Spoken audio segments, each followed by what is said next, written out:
আল কোরআনে মহান রব দুটি উপায়ে তাকে চেনার জন্য বান্দাকে আহ্বান করেছেন। সে দুটি পদ্ধতি হল, প্রথমত তার সৃষ্টিকর্মের প্রতি দৃষ্টি দেওয়া ও গভীরভাবে তাকানো, দ্বিতীয়ত তার আয়াতসমূহে চিন্তা ও সেগুলো নিয়ে চিন্তা ভাবনা করা।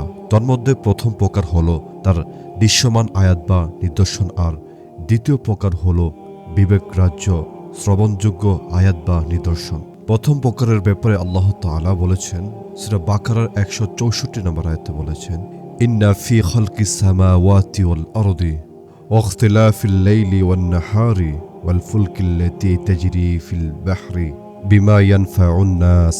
নিশ্চয় আসমানসমূহ জমিনের সৃষ্টিতে, রাত ও দিনের বিবর্তনে, সে নৌকায় বা সমুদ্রে মানুষের জন্য কল্যাণকর বস্তু নিয়ে চলে, রয়েছে নিদর্শনসমূহ এমন জাতির জন্য যা বিবেকবান।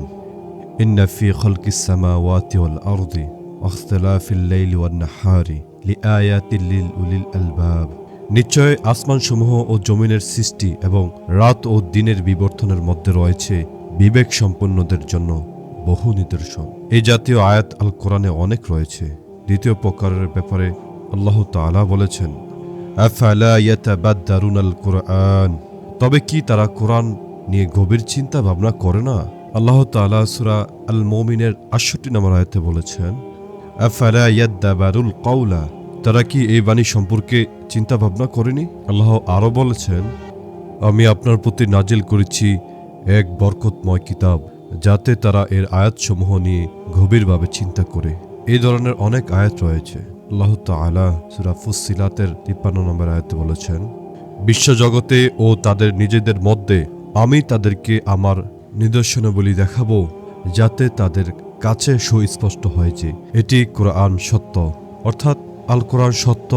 এ আয়াতে আল্লাহ তাআলা বলেছেন যে তিনি অবশ্যই তাদেরকে তার দৃশ্যমান সুস্পষ্ট নিদর্শনাবলী দেখাবেন, যাতে তাদের কাছে সুস্পষ্ট হয় যে তেলাওয়াতকৃত এই কোরআন সত্য।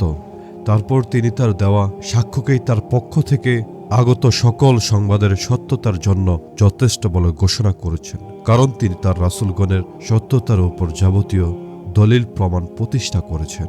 অতএব আল্লাহ তাআলার আয়াতসমূহ তার সত্যতার প্রমাণ, আর আল্লাহ তাআলা স্বয়ং তার রাসূলগণের আয়াতসমূহের সত্যতার উপর প্রমাণ। তিনি নিজেই সাক্ষী ও সাক্ষ্য সাব্যস্তকৃত সত্তা, আর তিনি নিজেই প্রমাণ ও নিজের উপর প্রমাণবহ। তিনি নিজেই নিজের জন্য দলিল।